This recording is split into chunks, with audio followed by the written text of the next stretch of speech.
Hello everyone, and thank you for joining us for a presentation on preparing your pets and people for emergencies and disasters. Today we're focusing on preparing our loved ones, no matter what shape they take, with 4 legs or 2 or maybe no legs. We're here with Marin Humane and Cindy Machado, who worked with Marin Humane for over 40 years. She has an amazing history and experience in actual disasters and emergencies with pets. So I am sure we will all learn a lot today, including myself. My name is Leah Curtis. I'm the Preparedness and Education Coordinator for the Southern Marin Fire District.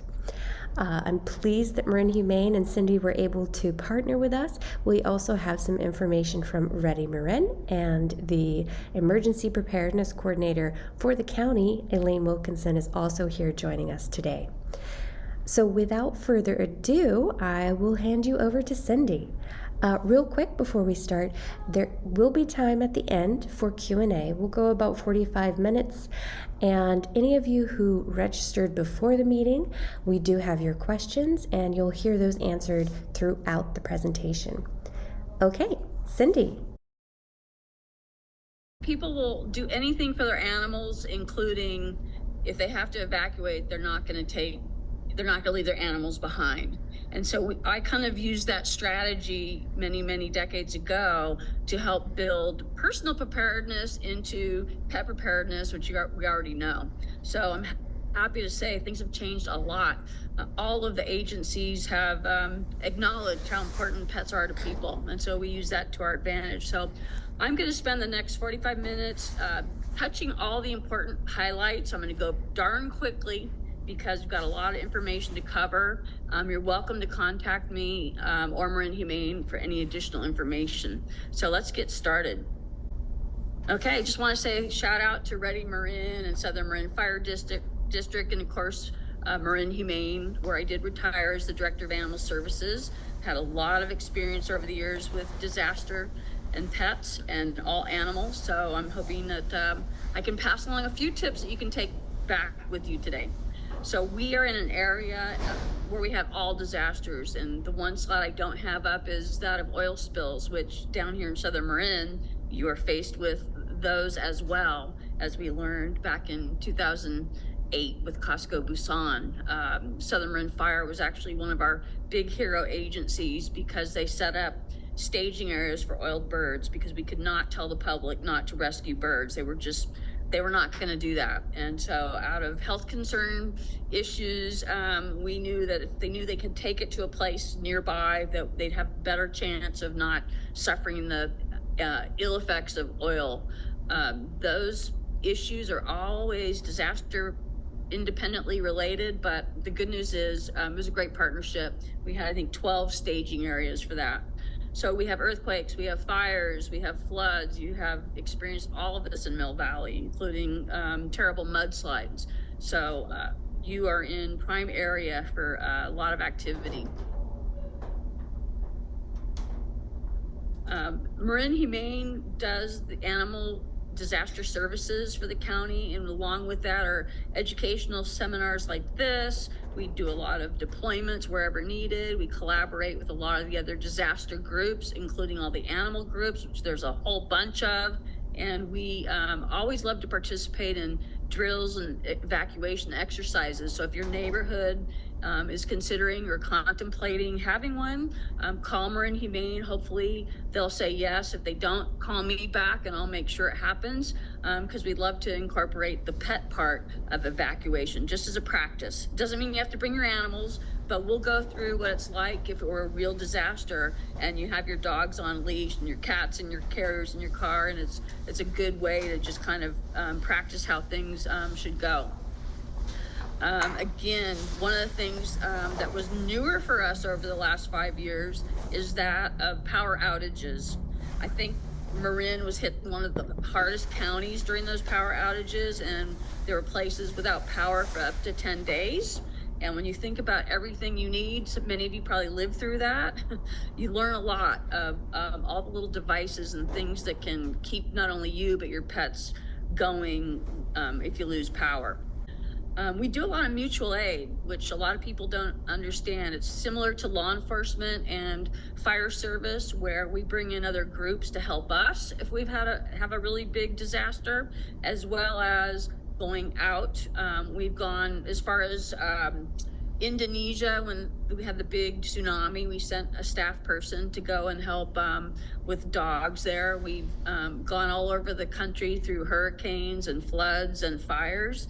And so we really look forward to all the different groups in the state right now. There's a shift towards food and ag overseeing part of the main component of response, and they have a lot of state employees that they can deploy. And then we also have UC Davis that received a very, very large grant in the millions of dollars that runs what's called CalVets. They're still working out some of the details, but we're really excited to be able to work with them and have veterinarians and veterinary students working together on the disaster front.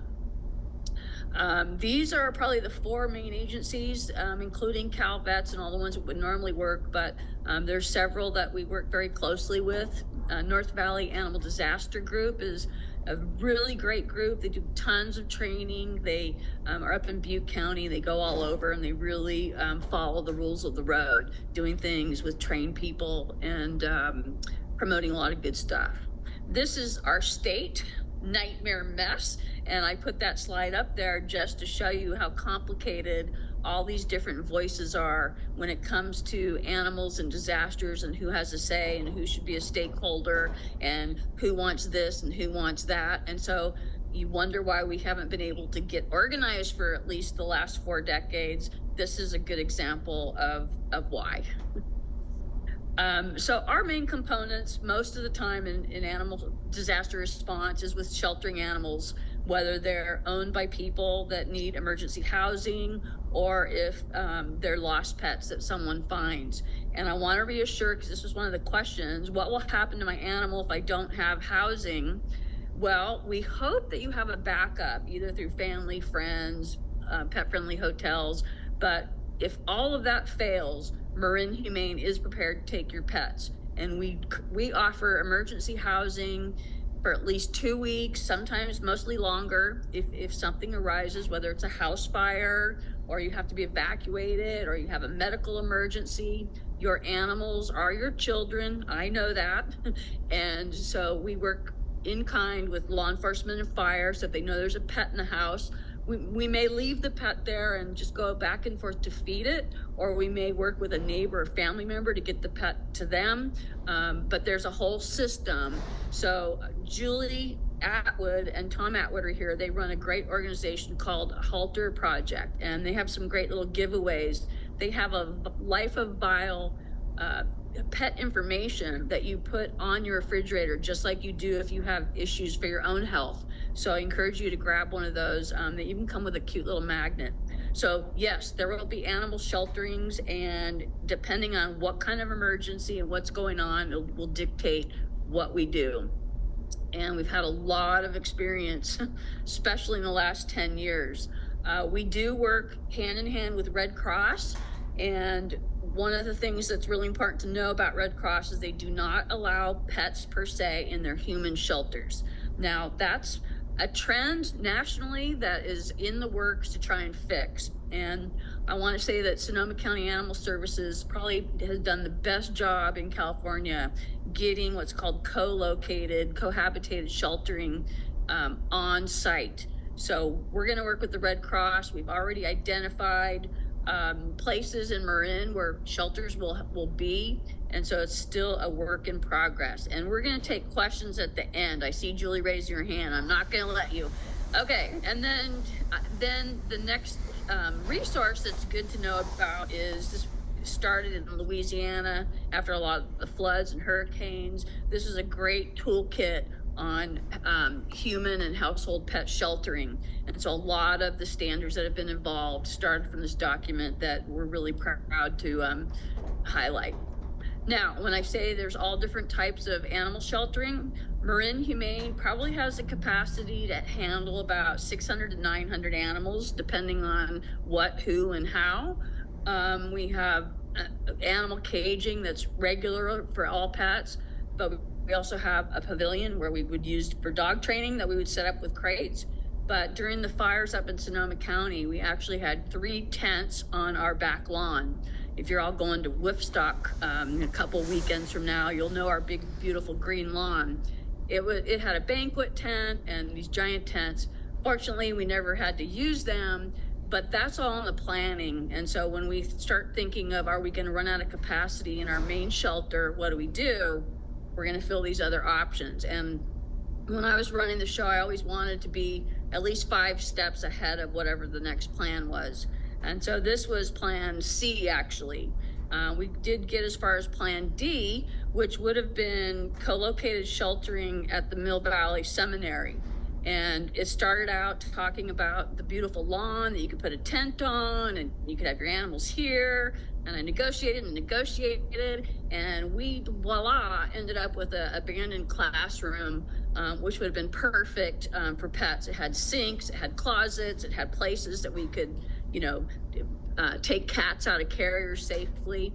We never had to use that, but that's the kind of collaboration when you're working with the environmental health and human services, Marin County Office of Emergency Services, and then the private property owners who darn well doesn't want any damage and wants to make sure things run smoothly.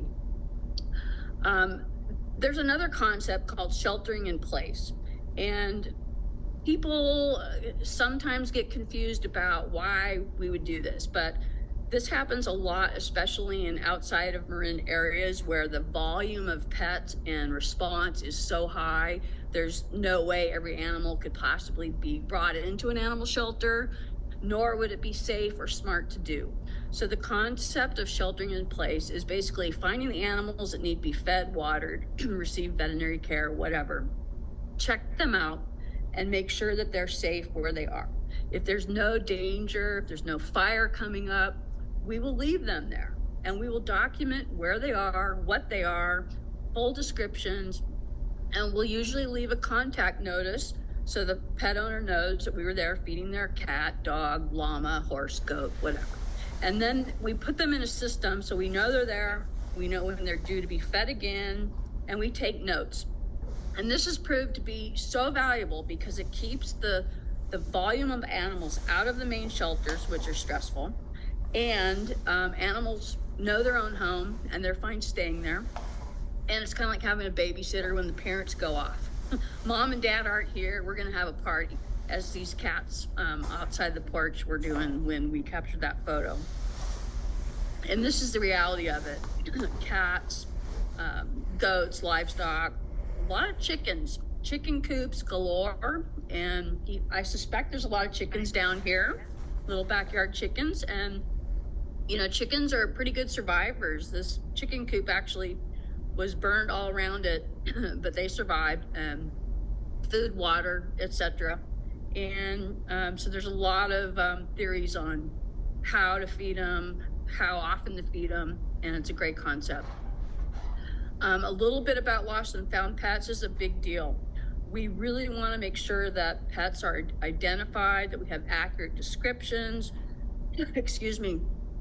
and knowing the difference between an animal that's just cruising around versus an animal that really is needing to be brought to safety. And so we really want to promote dog licenses, pet ID tags, and microchipping. Microchipping in Marin for all cats is free, and I think we charge $10, but if you say, Cindy said I could get my dog microchipped for free, I'll back you up. So get your pets microchipped. With all the technology we have, smartphones, GIS, everything else, lost pet posters have proved to be the most accurate way to get your pet back fast. And I think my favorite story was down here in Mill Valley, a little box turtle by the name of Rocky. And Rocky went missing, and he had one of those tiles. Do you know what the tiles are that you can find your keys, whatever? He had one taped on his shell or glued on his shell. And so my staff was busy really trying to we got to figure out how to get this tile figured out so we can get his parents. And I said, guys, go just put found turtle where it was found. Please just go post it in the neighborhood. And they did that, and lo and behold, within 2 hours, little Rocky's 10-year-old kid was, hysterically excited at our front door to reunite with Rocky. So old-fashioned measures work really good. These unofficial lost pet reporting systems drive us crazy. And it's all good intention, excuse me, and it's all, it's important in some areas that don't have the technology, I'll say that. But for us, we want to mainstream all information coming to one source. And if you've ever lost a pet or found a pet in Marin, you'll know that we have a really active Lost and Found website that you can, find your pet. People can post found pets. And so we really want to discourage that kind of lost and found system. We do want you to come to the shelter if you have to, call, email. We're doing it all electronically now, so you can do it all on our website. But we want to contact you because we want descriptions that are right. We want locations that are right. We want to stay updated. We don't want you to give up. And so it's really important to make contact with the animal shelter. And I'm going to be the nagging queen of pet ID tags. And this is a tough topic for a lot of people, but your dog and cat needs to wear a collar and a tag at all times. And if you say, well, my dog's always indoors, he doesn't need a collar, I say, yeah, but if something happens, you want him to be identified. Microchips only work if they're sent to a place that has a scanner. Most of you don't have a scanner. So if you have a tag on your pet, you're more likely to be able to find it immediately. Cats need safety collars so that they break off if they get snagged. And I think I've finally found the collars for my 2 indoor-only cats that work. So you might have to check what kind of cat collar works best for your cat, because some of them really go off quickly. So license tag, ID tag, microchip tag if you want to be fun. Sonoma County has designer license tags where you can really have fun. My little dog has one that says wicked cute, and you'll see his picture at the end and you'll agree. Okay, and this is just documentation of what forms we fill out when we go to various counties. And paper, unbelievably, paper seems to be what we always rely on, even though we have computer systems and incident command forms, specifically for all our activity, we still rely on paper. Inside the animal shelter, if you volunteer or if you want to know what's going on behind the scenes, they're so darn busy. It starts out with a frenzy and a little bit of chaos, and it becomes a little bit more organized chaos. And then hopefully, by day 3 or 4, they've got some kind of a system. So you never know kind of what you're going to get into, but you can be well established. There's going to be a lot of cleaning. There's going to be a lot of laundry. There's going to be a lot of checking animals, feeding, watering, veterinary care. And then the outside of the shelter is going to be bombarded with what we call donation dump grounds. And that we'll talk a little bit about, but we don't want those donations to create more work for our valuable volunteers. This is just kind of a sampling of some of the animals that we see. In fires, we see a lot of outdoor kitties with burned paws, which is really sad. It's very painful, but they do really well with treatment, and there's a lot of great products. You don't think about tortoises and reptiles, but this tortoise here has come to our shelter 3 times now. He lives out in Inverness, and he comes to our shelter at the slightest red flag watch, not even a warning, but a watch, and he doesn't want to mess around. So, and dogs will be probably in a crate or a kennel, and sometimes it's hard for them. We talked about microchipping. This woman lost her cat. She moved to Florida. The cat was gone for 7 years, and actually she found the kitty because of our good detective work. And whoa, that was a good scream. It's safe. No one's getting murdered out there, I promise. Okay, and for our Zoom friends, we have a beautiful, wonderful park. They're having a ball out there today. Okay, this is the video that does not have sound, but I'm gonna try and do my best. I believe it has sound on my computer, but you can read what's happening up there. This was the Santa Rosa fires. We had, I think, 120 dogs.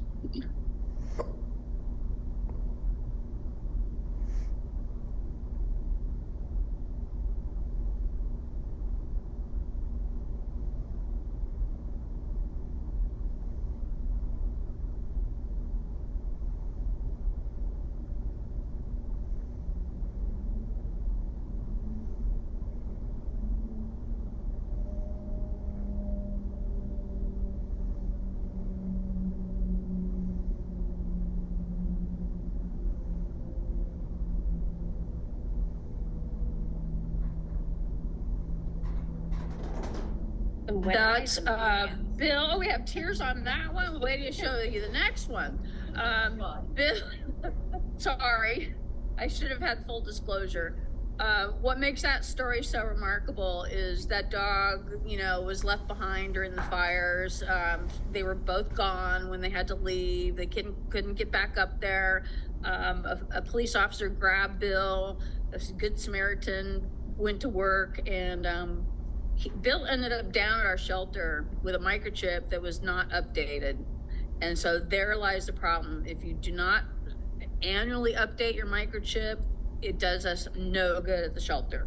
So fortunately, our great detective lost and found staff at Marin Humane were able to track down who Bill belonged to, except now they're not at their home. And so none of the home numbers were working because they're not there. And lo and behold, we finally got Bill back, and lo and behold, the happy reunion you just saw. So when I say update your microchip information, depending on which manufacturer you have, just touch base and ask them. If I change address or get a new phone number, I need to update it. Sometimes they'll charge you a fee for that. Sometimes it's free, but it's really important that you do that. If you don't do that and you live in Marin, trust me, I raised my team well. They're gonna find your pet one way or another.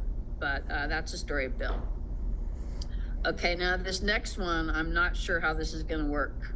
What we're listening to is a person going back to their burned down lot with nothing.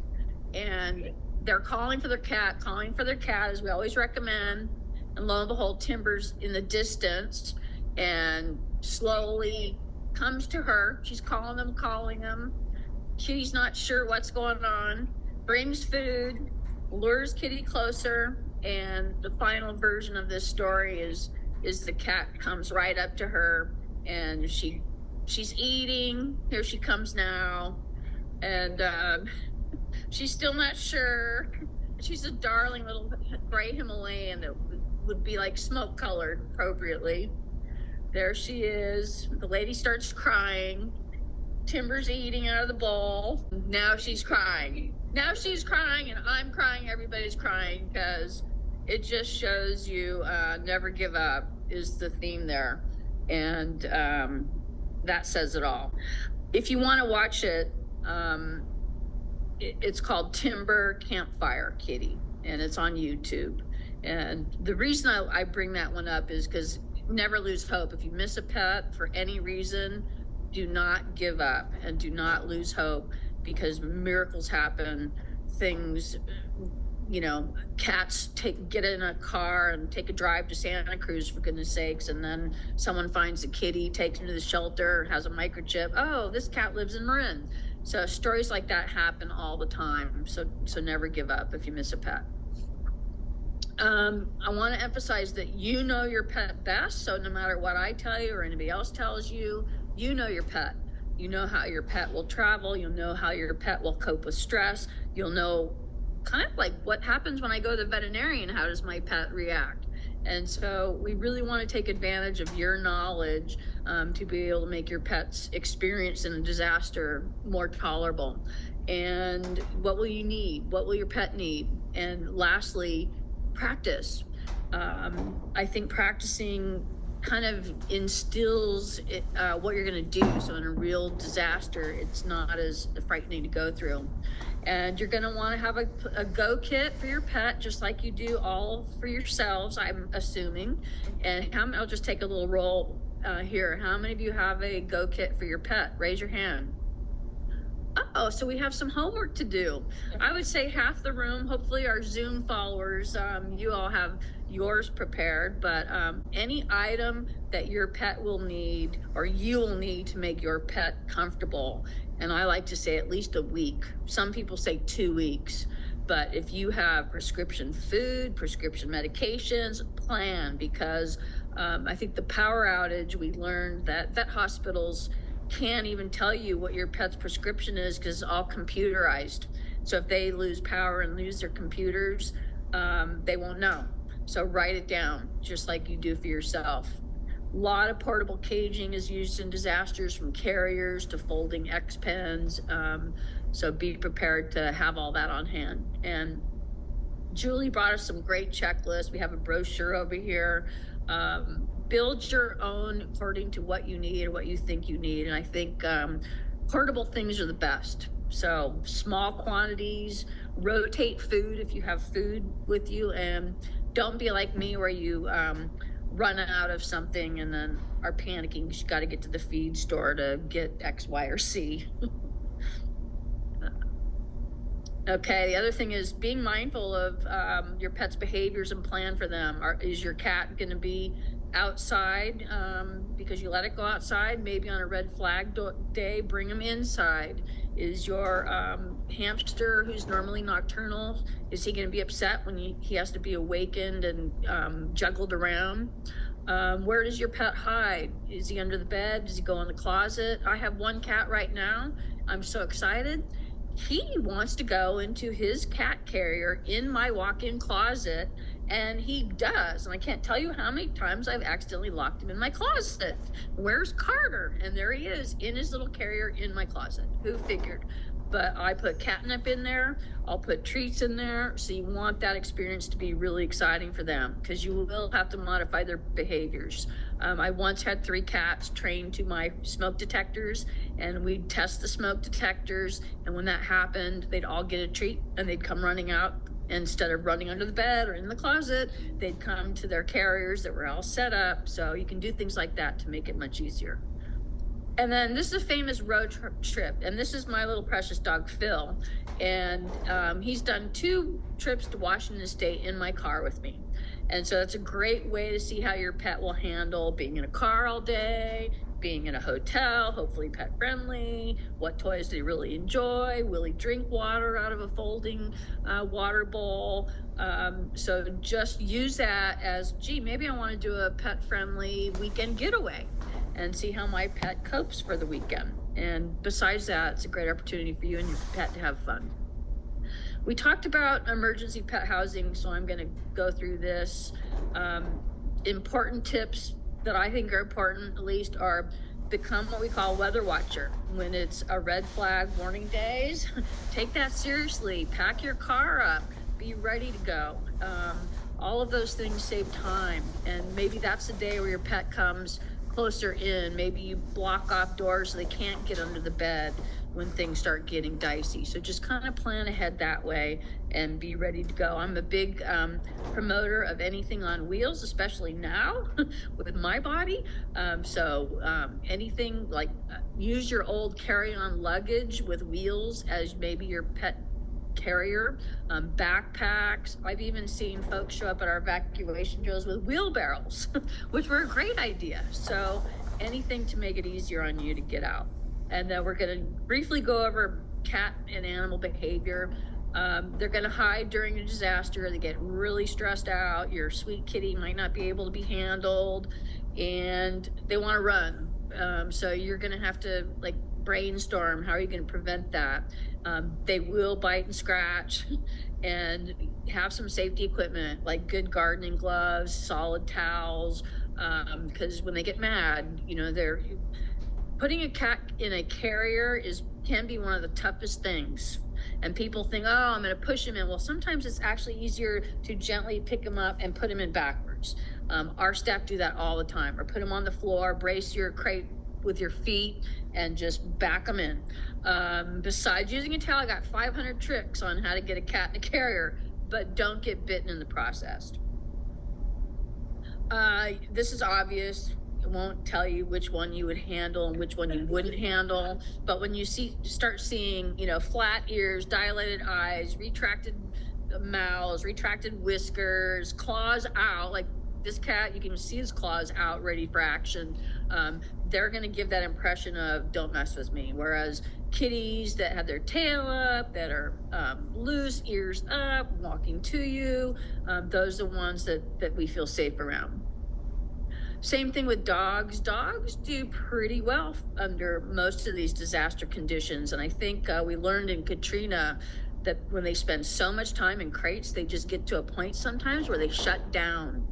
And whether it's trauma or whether it's just surrendering, when they're in that mode, I kind of reckon it to being in a meditative island of, okay, we're just going to chill out right now. And we let them sleep. We let them be on their own. We put towels and covers over their kennels so that they can have some privacy. So be mindful that dogs will get themselves into terrible things. And, things like this happened up at Lake County quite a bit on those early fires where it was so hot up there and people would leave their dogs in their cars. The pavement was 105 degrees, and so we had scorched paws. So just remember those kinds of things when you have your pets with you. One of the things that we learned big time, even here in Marin with no fires, was the smoke inhalation issues with animals. And so we really don't want animals out in that smoke if we can make that happen. So no dog walking out. For instance, we had to shut all of our dog walking out. We had to do fan reconfiguring so smoke wasn't getting into the shelter. So things like that happen. This is an easy one. Which dog are you going to pick? We have a lot of Chihuahuas in Marin, but it's kind of funny because we can just scoop them up in a blanket. But, the difference is like I want to say the opposite face, ears going to be back and eyes are going to be dilated just like the cats. They're going to give you teeth if you're really lucky. They'll give you a little warning like that. Whereas the happy dog really looks happy. He's got open eyes. He's got a nice, gentle look, gentle mouth. He doesn't look harmful at all. But just beware. There are some dogs that you would never underestimate. And thinking of dogs, one of my favorite tools, I'll try and do this so the Zoom folks can see, is what we call a slip leash. And one end has a little ring, and the other's the handle. You just loop it through, and now you have a collar and a leash all in one for dogs. And you will not lose a dog by doing this. Collars routinely come off. And we have some on the table. If you didn't grab one, keep one. I've used these for everything from towing a car out of a ditch to, tying things down. So they're very versatile. So it's called a slip leash. Okay, and I know our time is getting here. We also get a lot of small companion animals during a disaster, everything from rabbits to rodents to birds. Know the difference between, a parakeet bite and a cockatoo bite. Do you want a bad pinch that's going to hurt really bad, or do you want a broken finger? So these are all things we have to consider when all these animals come flooding into the animal shelter or into your neighborhood groups. How are you going to have people that know which animals are safe and which animals do what? And so there tends to be a lot to learn with these animals. And then we have specialty animals. And I wish I could remember that tortoise's name. He literally weighs 200 pounds. And so that's why the guy wanted to bring him to us, because he was not an easy tortoise to move around. But a lot of these reptiles especially need heat. They need specialized food that most people don't have on hand. So, what I want to say is they need a special plan of their own. Fish, are you going to bring the fish with you? We've had fish come to evacuation drills down here. A little boy brought his fish, and it was so precious. But maybe we need to just put the fish tank in the safest place of our house. You can't kill a fish from overfeeding it.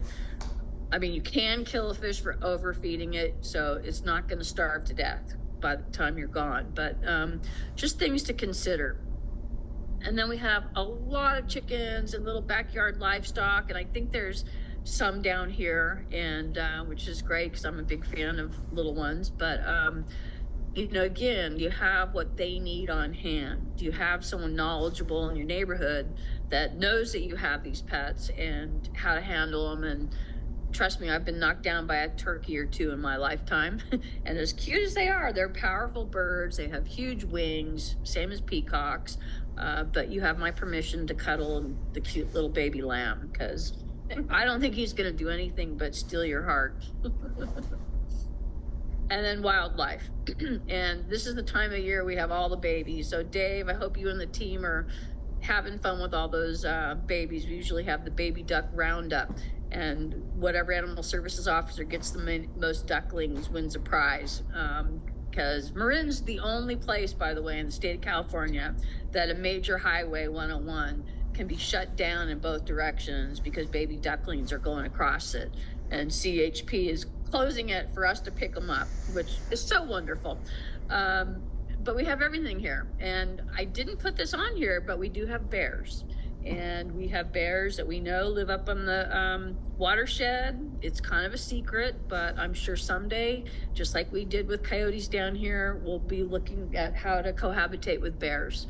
But the bottom line is, you're less likely to see wildlife in a disaster. You're more likely to see wildlife right now. When birds fall out of nests, when fawns are left, do not kidnap the fawns. Leave the fawns where they are. Mamas hide them, just like cattle.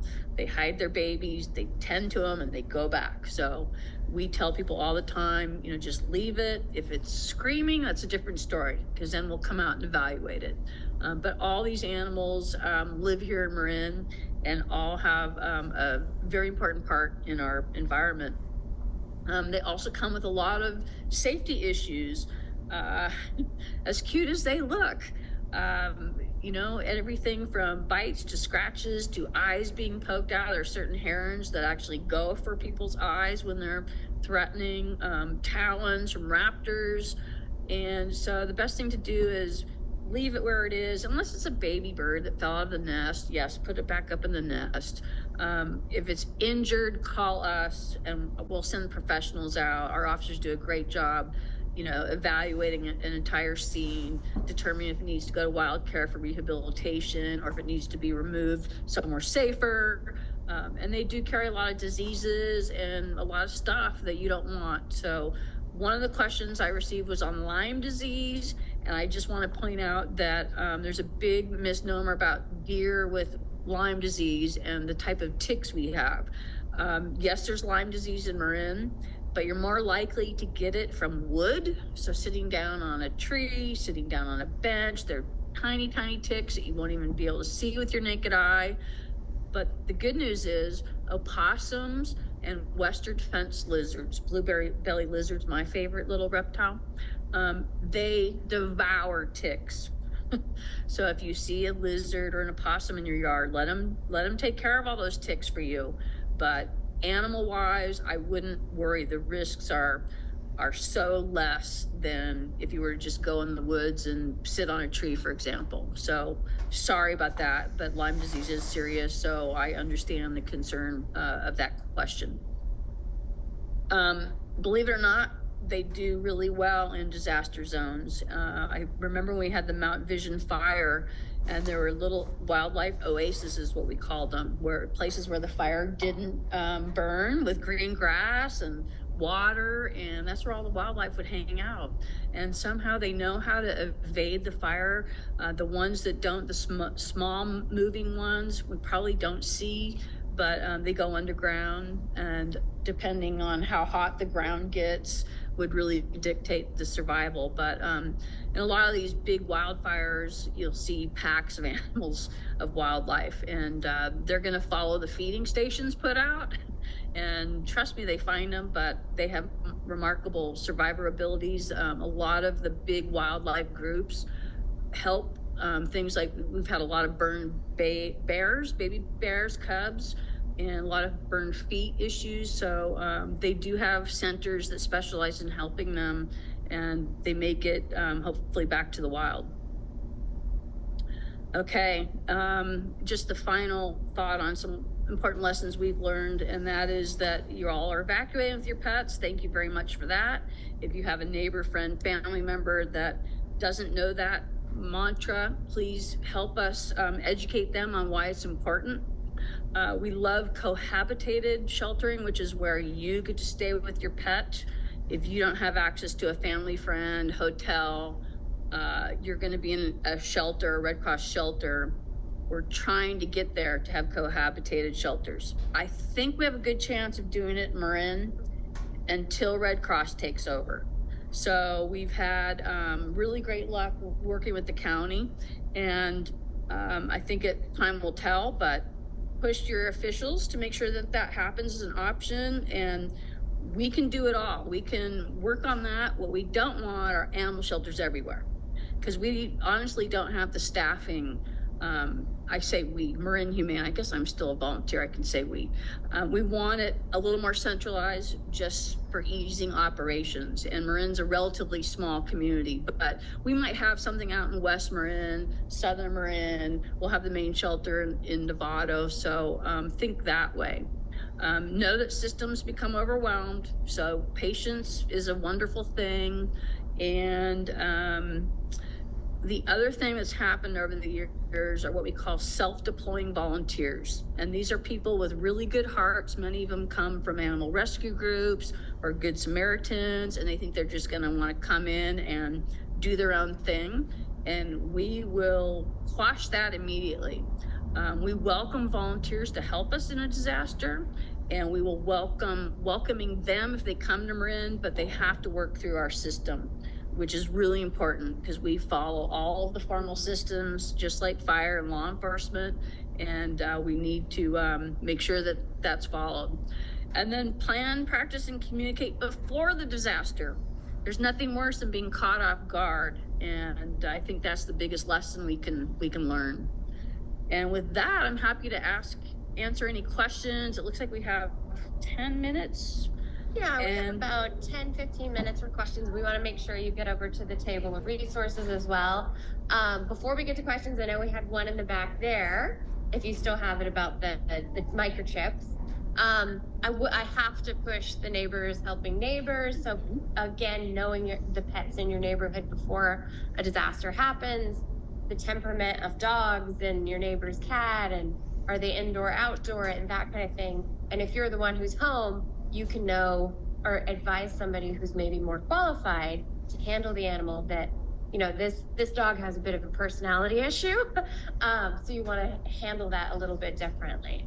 Yeah. And there's been some great neighborhoods working together. I think Mill Valley wins the prize of these individual neighborhoods that take charge for all disaster prep.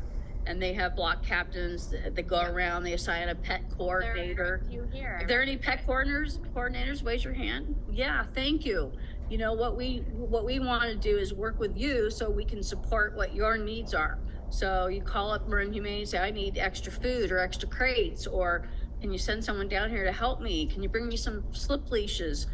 So the more we can help support your efforts, the more smoothly it'll work out. So thank you for taking on that role. All right, so she has a question. Questions in the room first, back here. Yep, go ahead. Yeah, so the question for our Zoom friends was, when you don't have the original paperwork on your microchipping, how do we know who did it? Real simple, next time you go to the vet or whoever, just have someone scan it. You can bring it up to our shelter, we can scan it, and usually our scanning will bring up whose chip it is. There's a huge database of different chip vendors. Most of them we know, the main ones. The main manufacturer that we're using in Marin is Home Again. Sonoma County uses a different one, but then there's all these veterinary hospitals that use different ones. So bring them up and we'll scan them for you and we'll tell you. Yeah, that's a great idea. Let's let our Zoom folks know, you know, there's a lot of phone apps that allow you to enter your animal's information, or your information for that matter, so you have it on your phone ready to go. I've been impressed with Sonoma County's dog licensing program, they actually put a scan bar on the actual tag. So if you find a pet or your own pet, scan it. All that information is brought up, and you could add notes to your pet's file or dossier. They even give you an identification card, and it tells everything you need to know about what that pet's needs are. Yeah, so every microchip company is different. Question was, do we really need to update them every year? It depends on the manufacturer. So if you're with Home Again, they have same problem. If your neighbor finds that your kitty with that tag, they're not going to be able to do anything. They can call our shelter and give us that tag number, and we can put it in our system, and hopefully maybe you're in our system. I'm a big believer of tell us about your pet so it's in our computer system. That way if we're the centralized lost and found system, we can get it back to you. So check with your manufacturer. Sometimes they'll make you pay, sometimes absorbable amount of money, but they have you pay if you need to update. So if you have adopted an animal through Marin Humane, or you've received a chip through Marin Humane, you're good to go. Your records are going to be in there for 50 years, I swear. And so the ones I worry about are the ones that are done outside of Marin County. Maybe you've moved to Marin. Maybe you don't know if the chip is even good. So if you ever do evacuation drills, our staff will be there with a booth and table of all the stuff, and hopefully a scanner. And we always love to scan your dog just to see if it reads, if the chip reads and it's good. So that's what I would say. I'd like to have my animal in your database. Here's the info: chip number, description. If you happen to have a rabies information, that's probably the easiest way. And that way we know where your pet is. And we use that information. If we ever had to have you evacuate, we would bring up those records to know where every pet in your neighborhood is. And the more we have them in the system, the more we can say, okay, go by this house, that house. There's 5 cats here, 3 cats there, dog there. And it really helps us in an emergency. Mm-hmm. So there's a quick question in the Zoom. What about snakes? Can Marin Humane take in a small snake in an emergency situation? Oh yeah. We've had probably 90 snakes at one time on some cases, not disaster related, but we have snake experts that work at Marin Humane. And the important part is knowing about that snake. What does it need to make it more comfortable? What is it eating? We won't feed it live food. But yeah, they're pets for people, and we get them. We have a great reptile setup. So find other options first, though, if you can. Oh, thank you so much. For Zoom folks, we're just talking. What neighborhood are you with? Oh, wonderful. Oh, such an important one to be prepared like that. Muirwoods Park, anything on the mountain, or those little roads that become treacherous, we worry about you a lot. So we really want to make sure you're prepared. But what she was saying is she has, disaster information for the neighborhoods, giving them information. She has slip leads on her fence post. And so if there's anything you need that we can give you to help your other neighbors, we want to be a resource for you to do that. So just call or email and we'll get it to you. That's great. What I would tell you is only you know your pet and what you're comfortable with. And there's no best answer is what I'm going to tell you. It would depend what kind of disaster you're faced with, how close is it. I think the bottom line is if you evacuate without your pet, contact Marin Humane, because we want to know. We can always go up and get your pet after things are safe, and you can't go up there, but we can. And that's one of the things we really want to make sure people know about. Call us, email us. In a big disaster, we'll have a hotline, and we want to know what your status of your animals are. Yeah. Cindy mentioned about red flag warnings, and I think that goes back to the pets with functional needs, or if you yourself need a little bit more time to corral your pets. The red flag warning that we talked about earlier is when it's that triple threat of wind, heat, and low humidity. So typically we'll see that during the summer, during high fire season, you might get a lot more alerts around September, October. So that means, and it's like a tornado warning. And when I say that to people, they think, oh, well, red flag warnings, they'll go away, whatever. It gets hot and dry here. That's what happens. If someone said there was a tornado coming, I would be paying attention and getting my cat. So those are the days that you want to make sure not only are you preparing your home and yourself, and you know where your go bag is if you have to evacuate, but you shut those doors. You make sure your cat can't get under the bed, that they're in a safe room and a safe space where you can physically capture them, and you have you've normalized having that crate or their carrier around. So those are days that we want to just switch on a little bit more. That's what our first responders do during those days, and that's what we should all do in our own lives. Think, okay, there's a warning out there, I'm going to pay attention. It may go away, but if it doesn't, I'm ready. Situational awareness is so important, especially if you're living up on the mountain. You want to know those things, like have a scanner app on your phone, have radar flight. I love watching radar flight. It's a great app, watching all the fire things. So yes. Can we give you a special prize?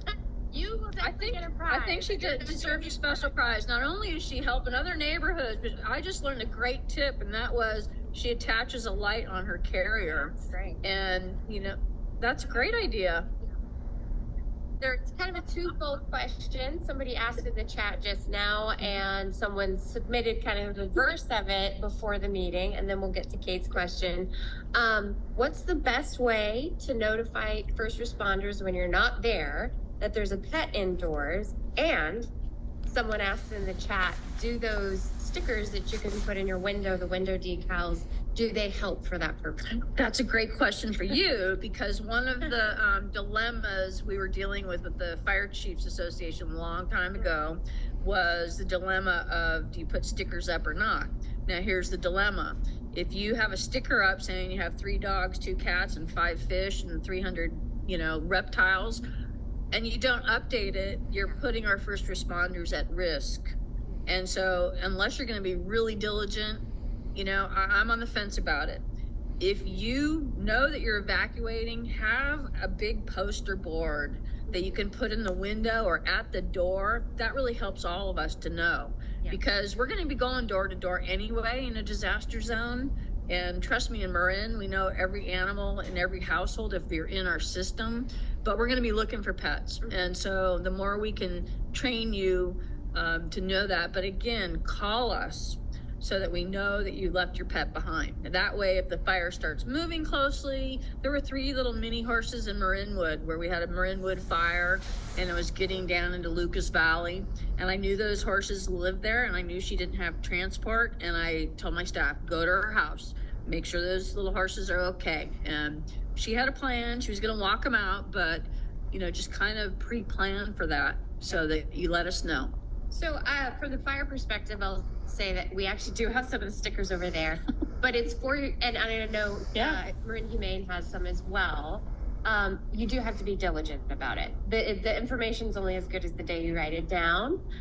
It's helpful in everyday emergencies for our first responders to know that, oh, there might be a dog in this house, and I just need to be aware of that.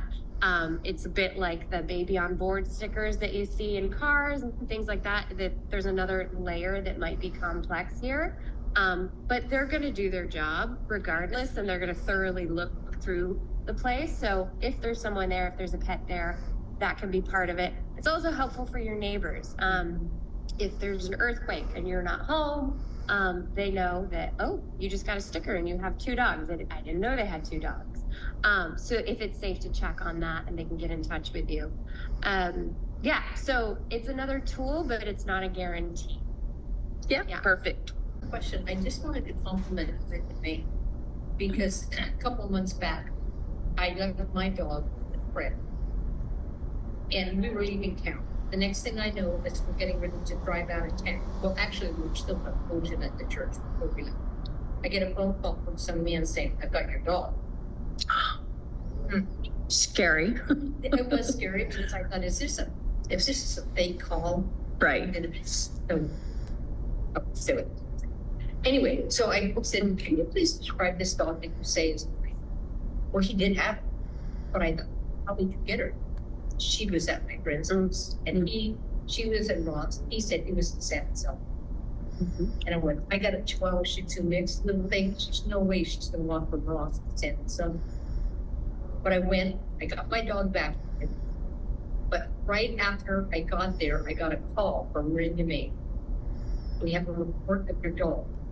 We will go pick it up and we can keep it overnight. And I thought, oh, thank God. Nice. Because Yeah. I didn't know that they would do that.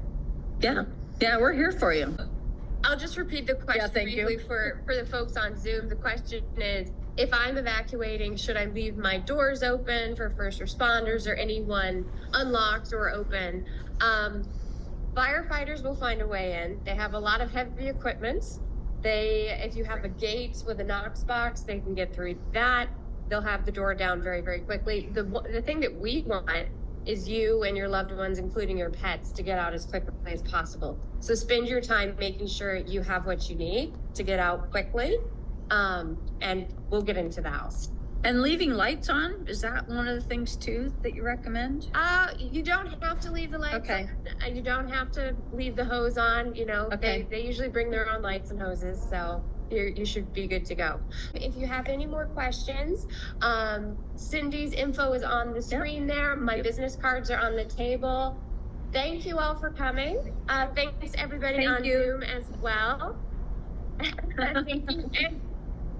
Oh, my pleasure. Anytime. And if you need anything, let us know. Thank you.